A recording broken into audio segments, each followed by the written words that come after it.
Good morning, and welcome to extend the gracious comments from other board members. Welcome to the annual meeting. I hope you got as much out of the forecasting panel as I did. While it's specific to the Thinking in BISG Supply Chain Committee, it's also an example of the really important work going on in our metadata rights, subject codes, and workflow committees. I'm David Hetherington, Vice President, Global Business Development at Books International. I'm also a member of the board of the Book Industry Study Group, where I've served as both Secretary and Treasurer. Being a member of the board over the past 4 years has been truly a great pleasure for me. I've seen the organization grow, manage a pandemic, tackle big topics, and most recently revamp its public face. It's been a great ride, and I must tell you that we, sort of to go off script for a moment, we are remarkably blessed to have Brian and Jonathan at the helm, and all of us should give them a great round of applause by the end of the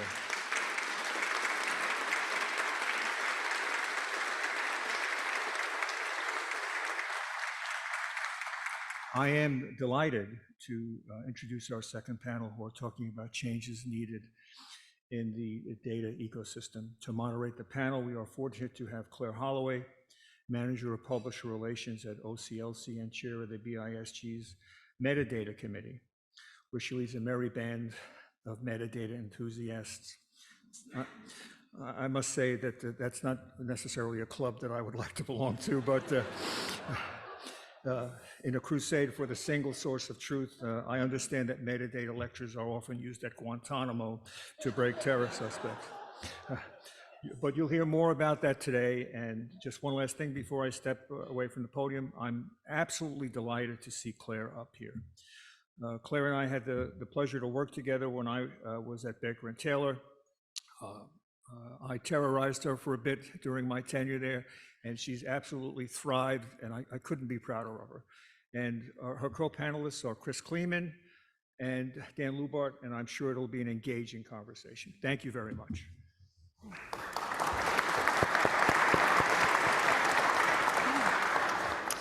Thank you, David. He didn't terrorize me too much, just enough to keep me hungry. So today we're going to be talking about the data ecosystem. And I think one of the first things, the way I want to introduce this is, even though I could talk about ONIX for hours at Guantanamo, I can, and I will if you want me to. Data is greater than ONIX. And on our metadata committee, we try to live that. We try to, yes, address all the ONIX bibliographic metadata needs, but we also need to appreciate that there are other types of data. There are many different ways in which we're using data in general across the industry. So today we're going to explore what those are and talk through. We're trying not to be negative. I'm going to promise that we're going to try not to be negative here. We're going to think of it as an opportunity to address the negative with solutions, okay? So I'm going to put up the first slide now of our data ecosystem. So maybe I shouldn't have done that so early, guys. We gotta lead up to it. I'm gonna go back.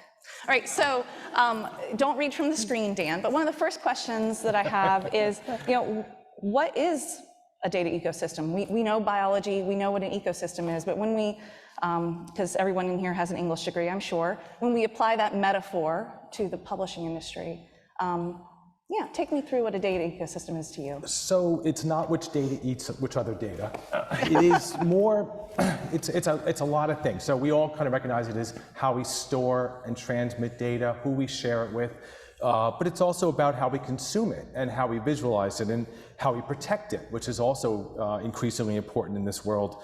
It's sort of all the ways we interact with the data that drives our business, and that covers buckets, sales, inventory, metadata, marketing, publicity data, rights data, all those things that feed into how we run our business is part of that ecosystem.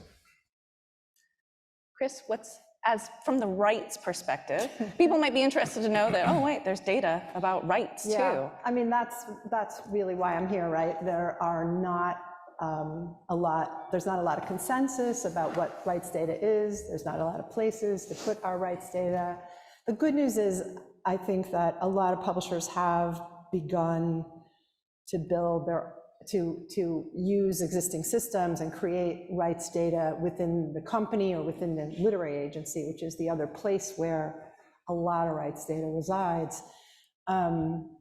It's still really only within those silos and not interoperable, not available, for example, to many of our customers. So I'm up here to say, all I want is one of those fantastic charts that we just saw in the last thing. I want, grids and over time and an arrow and a flow and I want all that, but I want it to be just about rights, okay? So I'm gonna explain it all to everyone and we can have that soon.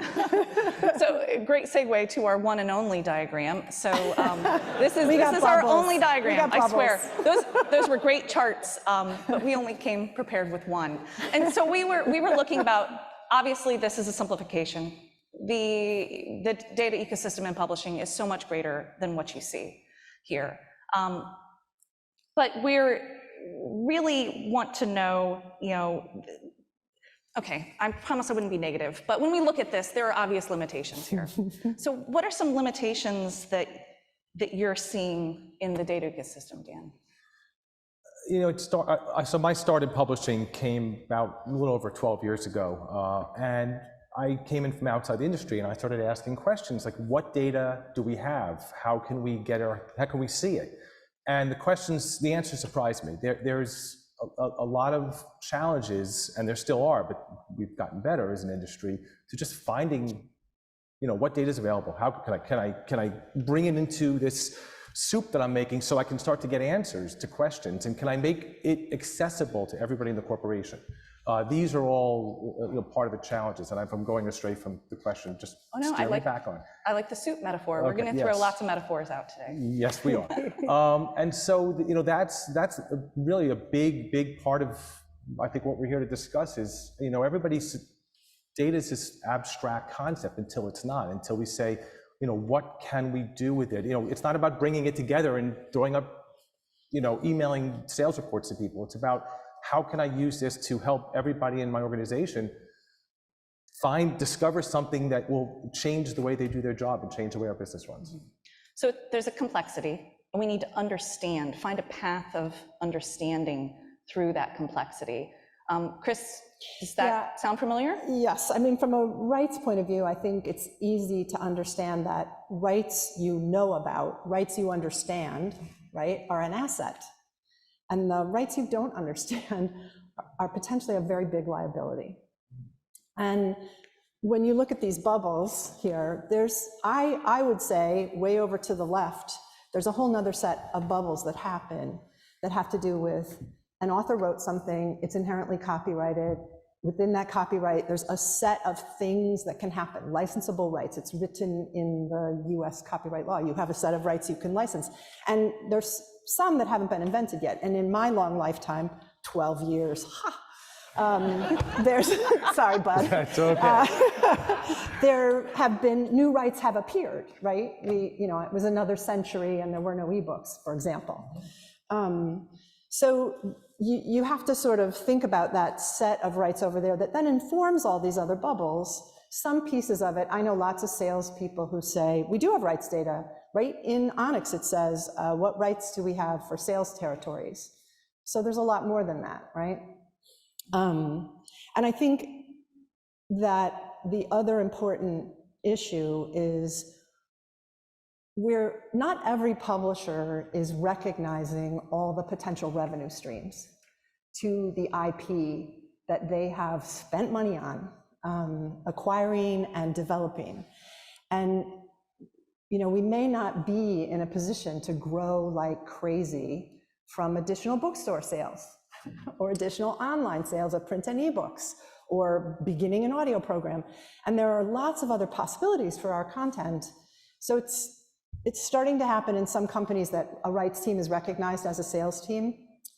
we have to sell a little differently than a rep selling to a bookstore has to sell. We need different pieces of content. We need different pieces of the schedule. We participate in all of this data, but the real problem is that a lot of it gets rekeyed into systems that we use, which A, introduces error, and B, creates really crappy jobs. Sorry, you allowed to say that here?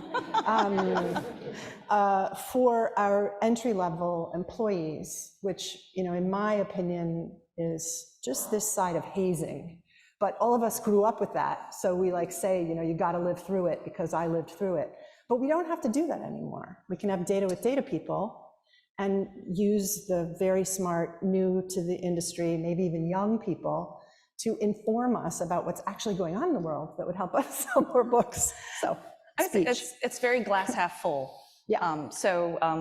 Positivity, that's what we're bringing today. Sorry, Claire. And one of the other things that what you were saying, I thought of instantly, was the overlap or the lack thereof between these are nice little bubbles here.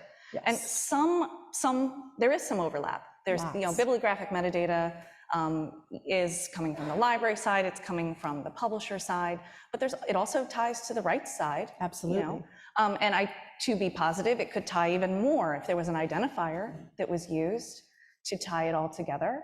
So just to stick with Kris for 1 second, I know your rights committee is doing some work on trying to steer those identifiers to be used. Could you tell us a little bit about that? Well, we know a lot about the ISNI, right, the author identifier, which is a big issue. Although not everybody recognizes that, it would help a lot to have an identifier for authors. Many people have the same name. When you start talking about global and you're bringing in names from around the world, it's even more confusing. The scientific, technical, medical world has gotten into this a little more than trade, but it's still really valuable. And I know, because Claire told me, ISNIs are available for a lot of other things besides author names. So we have a project in the Rights Committee. One of our big goals, I think, is to try and make some of this data public. The practice of having your secret sauce be that you know stuff other people don't know is not sustainable. I mean, maybe that's news to somebody here, but it's just not sustainable. You have to be transparent about what you know. Everyone should be able to find out who owns the French rights to Girl on a Train. I picked something. Do you know? No. Okay. And I'll tell you what else, I can't even look it up all that easily. Yeah, there you go. That's the point. Yeah. So having a little project on the Rights Committee to list all of the imprints, historical and present, through let's just pick the US publishing industry, so that when I'm a schmo who wants to get permission to quote something from a Grosset and Dunlap book, I know where Grosset and Dunlap lives now. Or, if I wanted to figure out Prentice Hall and the big dispersion of that business several years ago that went a lot of different places, and some of which has moved on to another place, I would be able to go to a resource on BISG to see where that imprint lives and potentially have the contact information right there, right to, unfortunately, it will be like permissions at, Penguin Random House but again, at least a place. That's our first problem in rights. Our customers can't find us. And that's just ridiculous, should not be the problem.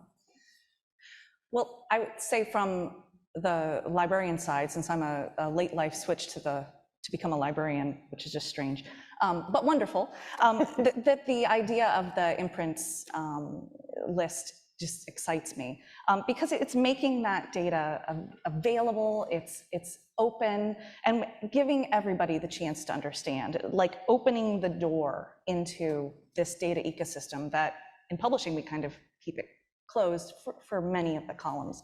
So Dan, I wondered, if we in the future would make data more accessible, and I don't mean that in the making it accessibility, I mean it in the available, available, available, can find it. Right.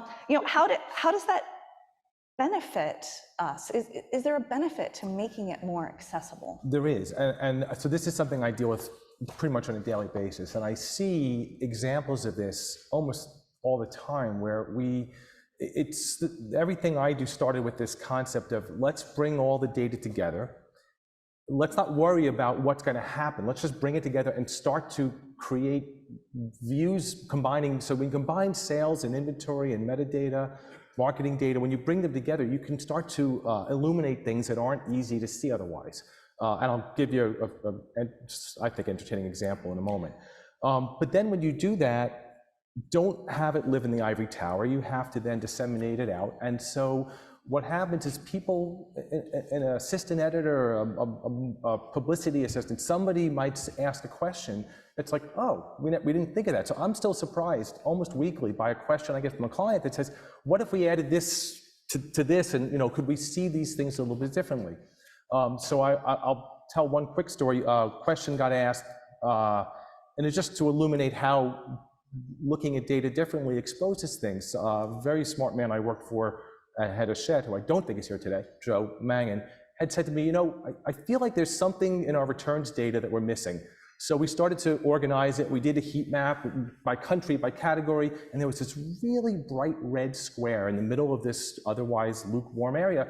And it turns out that 95% of cookbooks that we sold to Canada were coming back, 95%. And I jokingly said, maybe we need more caribou recipes or something, because it's just not working.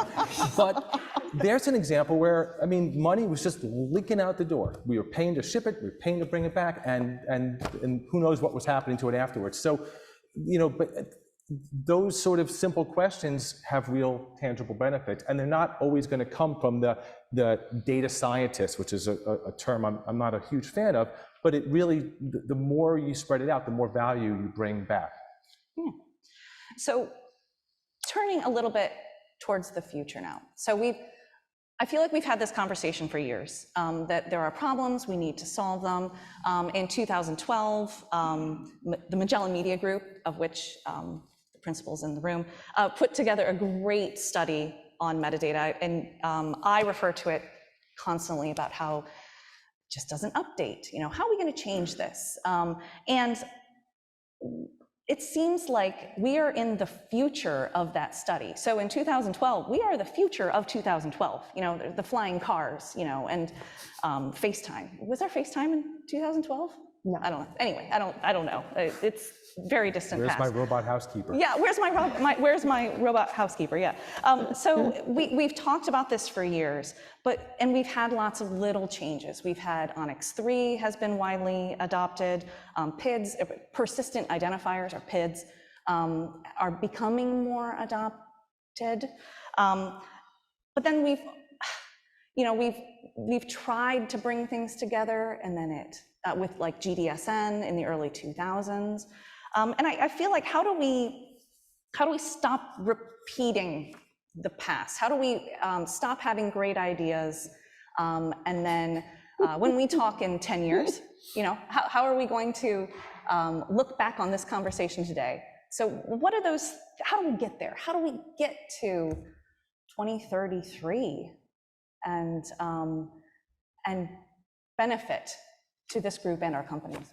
And will ONIX 2.1 be retired by then? Oh my gosh, I hope so. Yeah. There are people in this room who've been working on these same rights questions, Dave Marlin, for many, many years. Going back to the Rights Committee has definitely been picking on these. I think we have made incremental advances, and I think the most important thing we can recognize from this meeting is that's what BISG is about, right? Connecting all these pieces. It's a project. This is not something that rights people alone can do. It's all about the interoperability, is that the word? The linking.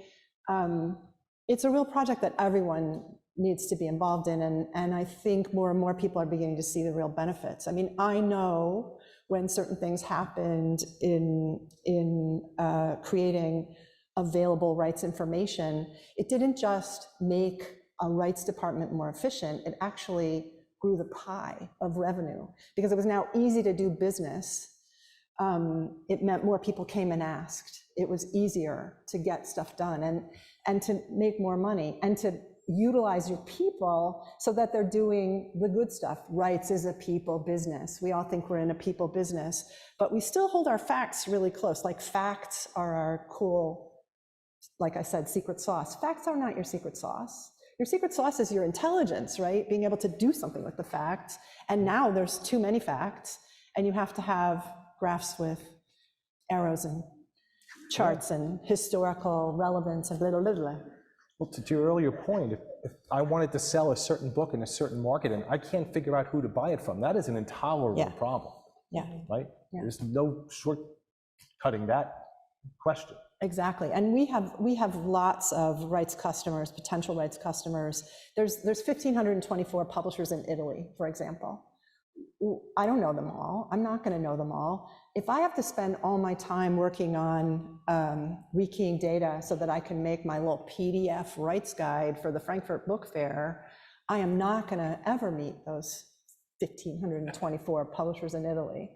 And they don't know me either, but they might be a publisher of a category of book that I have that I need them to find. And they, at best, probably, they go online to a big retailer, a big US retailer, and look up by category titles and say, I might be interested in that, or I heard about this, or I read a review, but they can't find me, or they can't find the agent behind me. That's the other important thing everyone needs to know, right? All the rights, all the bibliographic metadata, a lot of it lives in the publishing company, but all the rights information doesn't live in the publishing company every time. Some of it's with an agent, or directly with an author, or reverted back to an author many years later when you're looking at backlists. So that's a tough road for people to travel right now. And the future would be a big rights database at BISG.org. That's accessible to others. And so, Dan, I was asking, because we're talking about tech stack later, and the tools that might make this data accessible could be found in that tech stack, like in APIs, or being able to pull the data you need instead of relying on someone pushing it at you. I wondered, so how does that overlap with your ideas of the future? What we need? It's challenging. So for right now, we do, as you said, we push data around. We push ONIX files to the retailers and to the partners. So there's a concept being bandied about is, what if there was a single repository of all this data that retailers could then pull from, and that rights need to be managed, right? So here's an interesting question. I've had this conversation a few times. Keywords, are they a competitive asset? Do you not want them to be visible to your competitors? The answer may be yes, and that's fine. Retailers obviously need to see them, maybe your competitors don't. All that can be managed. But the question of being able to then say, all right, I want to get a hold of a certain data set that should be publicly available, it shouldn't be hard to do. So the tools exist to do these things, but you need more than the tools. You need the will of the community who see the benefit. You have to address objections and challenges, and that takes time in the best of worlds. And I would say that we're not in the ideal situation. As an industry, things are hard to do collectively. I mean, again, look at ONIX and how long it takes to make changes, big changes, because you need your partners, your retailers, and others to participate as well. But certainly there is a future scenario that makes all these things easier. One of the things I deal with, getting sales data, actually, oddly enough, has gotten harder in many cases. A lot of suppliers of sales data are making it harder to get it. They're just shutting down portals that we used to pull data from. I don't know exactly why. I can't explain it. It makes sense to them, I suppose, but it's very frustrating to the publishers to depend on that data. I would like to see us go the other way and get to where that stuff is just easier to access.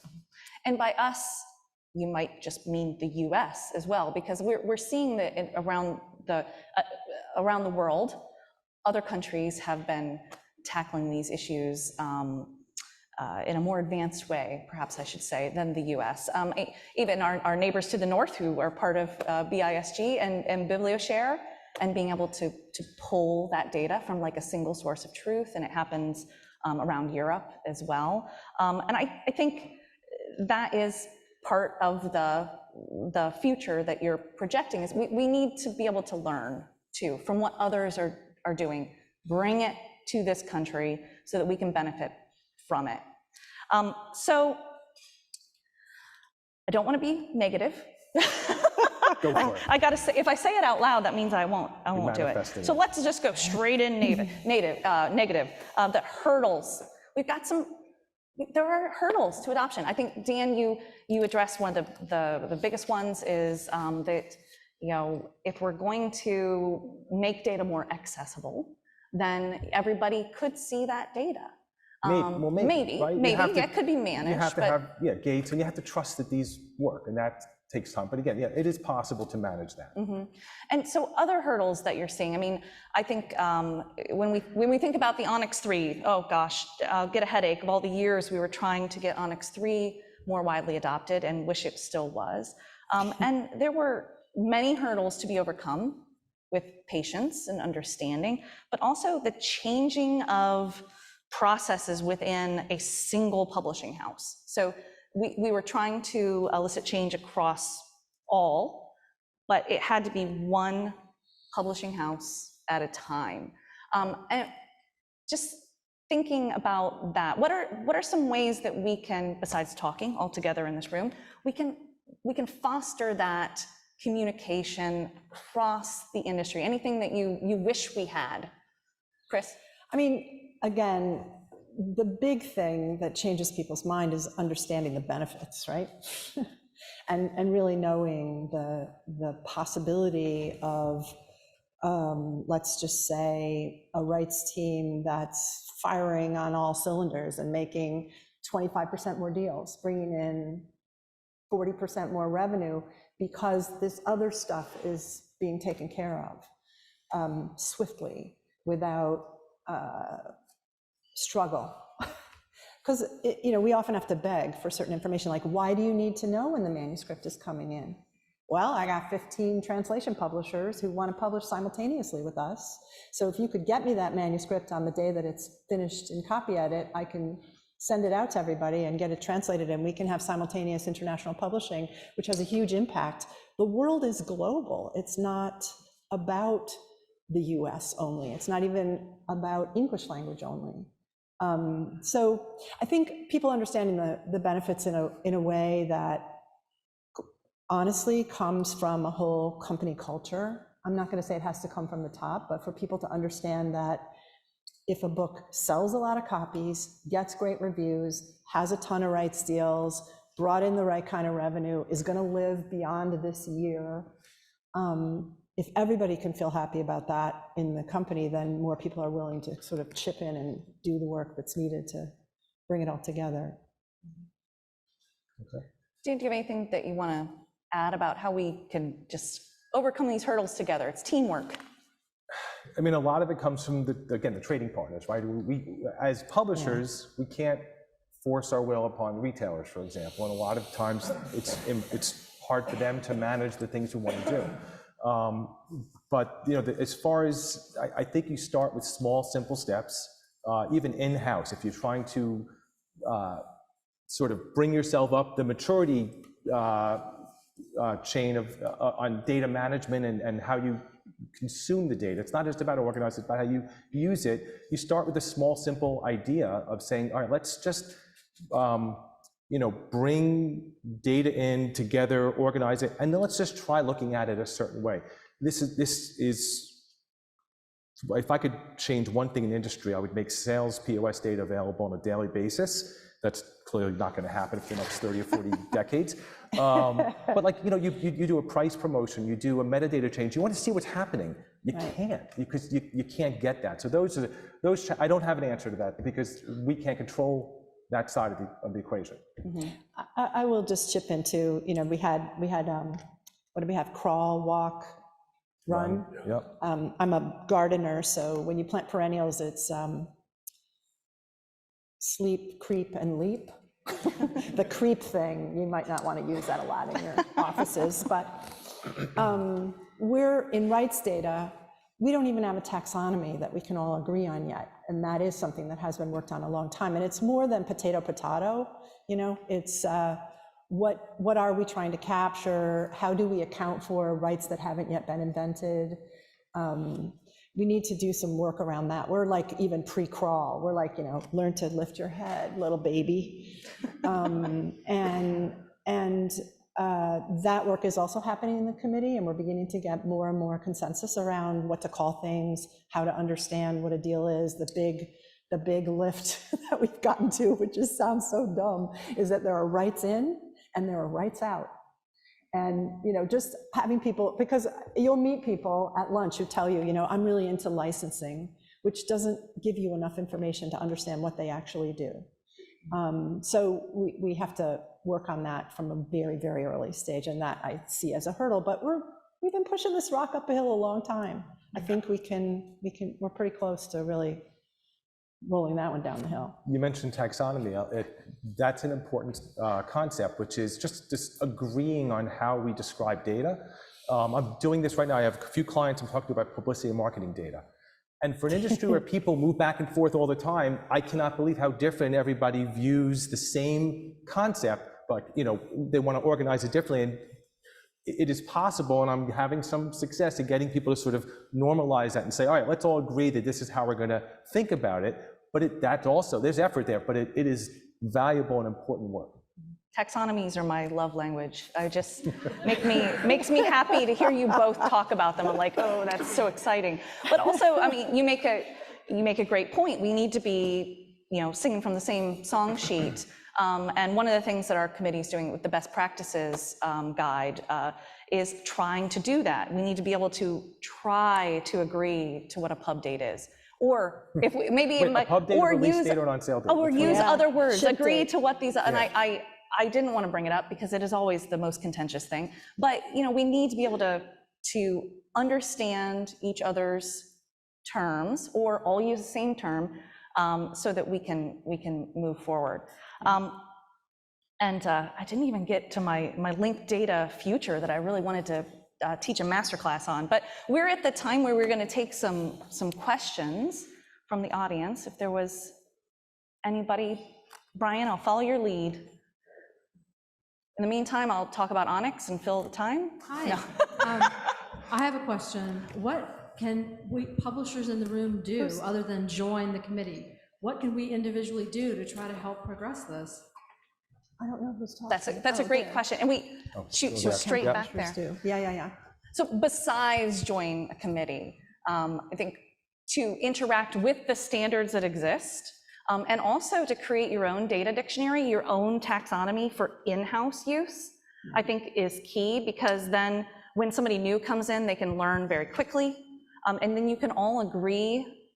You can not agree to disagree. You can't disagree anymore. You all in your own company need to agree what pub date means, for example.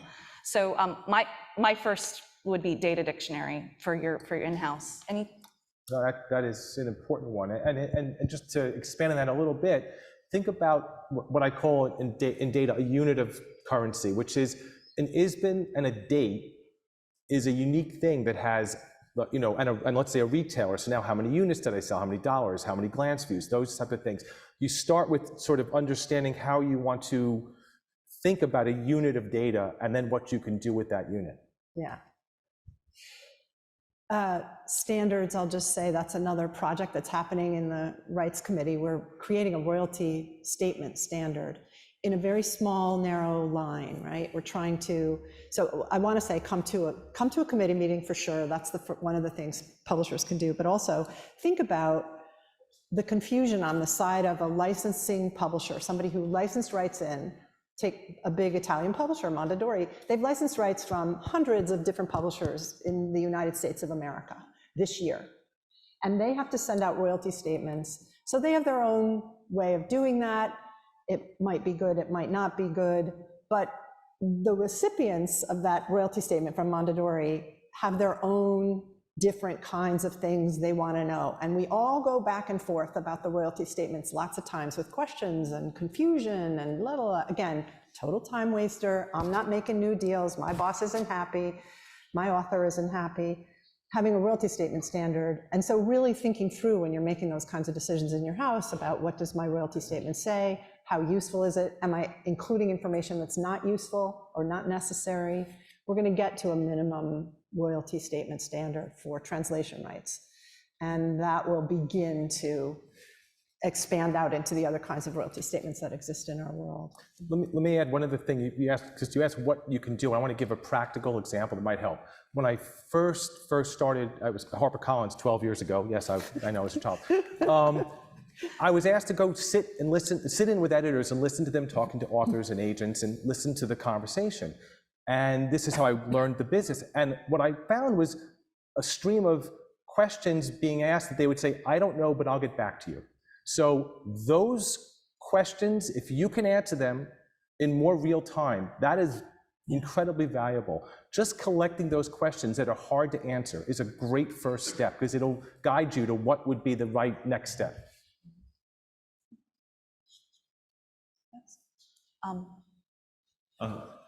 Good morning, Michael Healy, Copyright Clearance Center. Metadata will drive you crazy, let's be clear about that. So if you're hoping to cling on to any vestiges of sanity, a couple of notions need to be got rid of very quickly in my experience. Number one is the notion that there's some metadata promised land that we're all trying to reach. It's never going to be reached. When I had the privilege of leading BISG in 2006, we were in rooms much like this. Many of you are old enough, you were in the rooms with me. And we were challenged by the transition from ISBN to 13, the introduction of ONIX 1, God help us, the bridges between BIC and BISG, BISAC subject codes.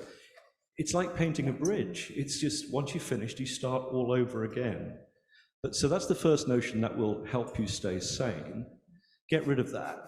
The second thing is... Give up hope? Is that what you're saying? Yeah. Did Claire say don't be negative, Michael? The second thing is, you have to get rid of this idea that there's a single publishing data ecosystem. There isn't, because there's no single publishing industry. If you're a scholarly publisher sitting in this room right now, you will look at that chart and think, what has it got to do with me? Almost nothing. Because what I'm fighting is a transformation of the commercial models that have led to open science, open research, and open access. Open access. Mm-hmm. So if you ask yourselves, what can you do? Building bridges between the different parts of the ecosystem is absolutely key. Now, I've been in love with Kris Kliemann for about 20 years. It's an entirely unreciprocated passion. And I'm good with that. But standards are absolutely critical to this. And the rights piece is almost always tackled in silos, as Kris knows very well. Because most people in this room, given their backgrounds in trade and so on, when they hear the word rights, they hear subsidiary rights. For the rest of us, it's all about secondary rights, where billions of dollars of royalties flow through the ecosystem every day. So we do really need to build bridges, because there isn't, and is never going to be, a single ecosystem. It's multiple interconnected ones. Right. It's your links. It's the linked data. The linked data future. Linked data future.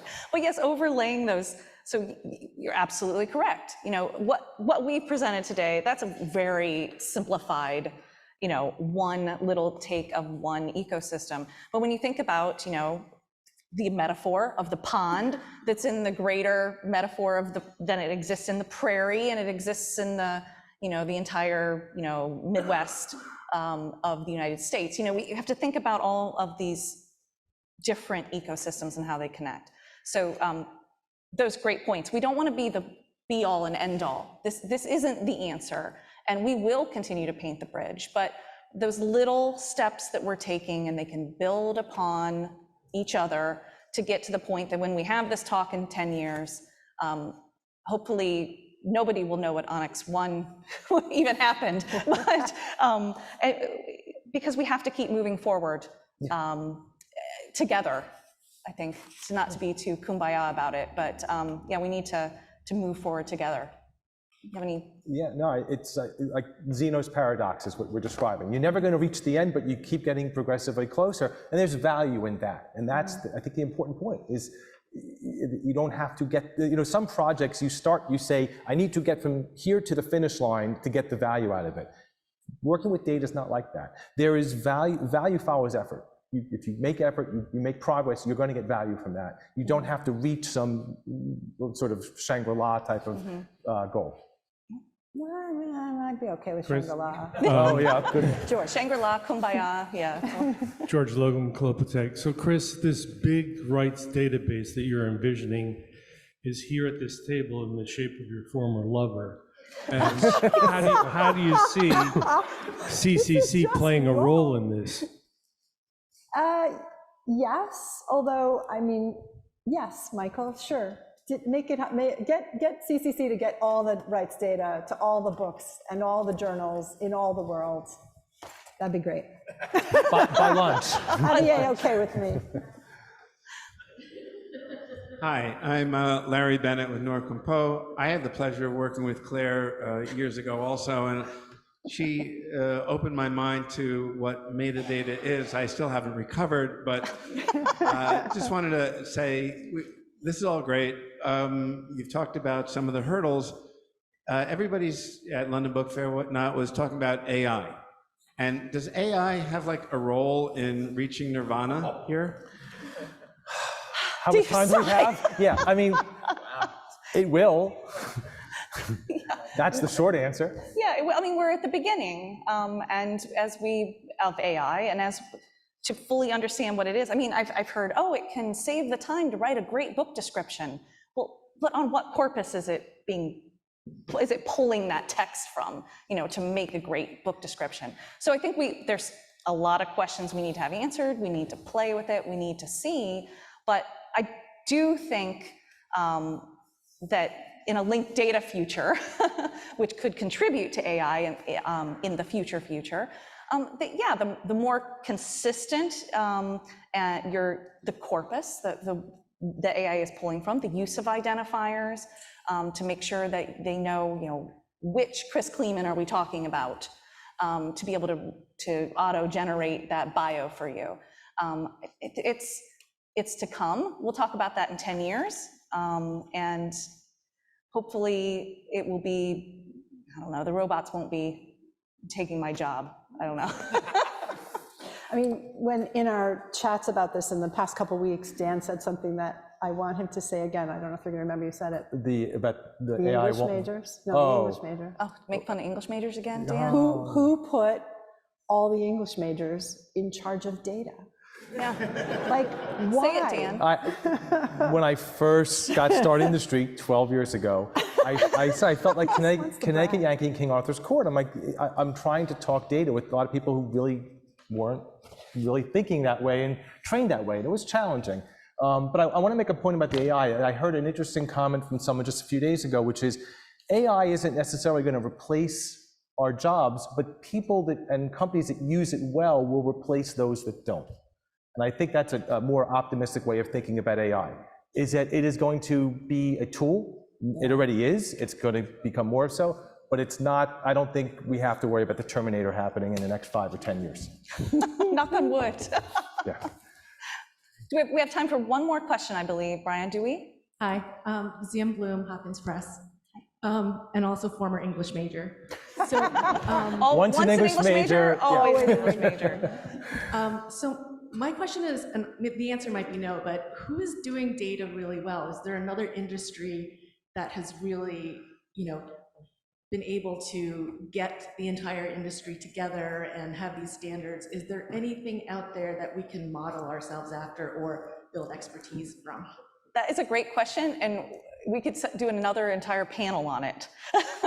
But Kris, you are eager. Well, I was just going to say that I don't think the music industry has solved all of their problems, but they've had huge problems and they've gone after it in a lot of different ways. And there's a lot of people and companies. They, for example, have completely embraced, I believe, who's going to tell me I'm wrong, is me. Yes. They have worked on ways to be able to pay the micro royalties that we can regret, but they are spinning out of streaming. They've figured out ways to do things that we have not dealt with. And so I think there's a lot to be learned from them. There's even just looking at our sisters and brothers in scholarly publishing and the way that those scientific, technical, medical platforms capture data is very different than trade. And there's a lot to be learned there, I think, even if we just look into that piece of the industry. And a lot of people don't cross those paths. I worked at John Wiley & Sons and had the privilege of working on both sides, and they really do cross-pollinate in terms of how they deal with rights, how they deal with collective licensing, et cetera, that could be advantageous in other parts of publishing. Higher ed into trade, same way. There's stuff to be learned. That's why, again, I'm like here to make commercials for Brian, apparently, but that's why it's cool that there's a lot of different kinds of people here, that we meet regularly, that we talk about. In the Rights Committee, we try to have as many different people participating from different sectors of the industry to be able to bring that knowledge in a way that you might not get in your own company, because no matter how big you are, you're in a silo. So I think that brings us to time. I want to thank you all for listening about data, not just ONIX. And I think, Brian, do we have a break now? 30-minute break? We'll be back at about 10:30. Okay. And we'll hear about challenges in the tech stack and what other markets do. Thank you. Thank you.